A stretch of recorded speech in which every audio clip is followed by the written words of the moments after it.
आता बातमी येते नवी मुंबईमधनं। खारघर सेक्टर 20 मध्ये पैशाने भरलेल्या बॅगा मिळाल्या आहेत। निवडणुकीत मतदारांना पैसे वाटण्यासाठी आणल्याचा संशय व्यक्त होतोय।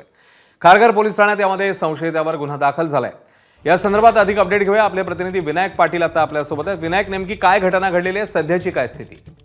आपण पाहतो या ठिकाणी की पैशाने बॅगा आहेत ते खारघरमध्ये मिळालेले आहेत। खारघर 20 या ठिकाणचा हा परिसर आहे आणि बॅगामध्ये मोठ्या प्रमाणामध्ये पैसे मिळाल्यामुळे ते जे काय निवडणूक फिरतं पथक जे होतं, कारवाई करणारे पथक होते, ते लोक आहेत, ते अधिकारी आहेत, ते पैसे मोजताना दिसत आहेत।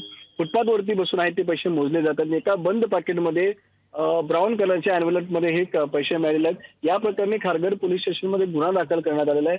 मात्र जे पैसे मिळालेले आहेत त्या पैशाबरोबर कुठल्याही पक्षाचं या ठिकाणी प्रचार पत्रक हे मिळालेलं नाहीये किंवा कार्यकर्ता आहे तो कुठल्या पक्षाचा आहे हे मात्र अद्याप स्पष्ट झालेलं नाहीये।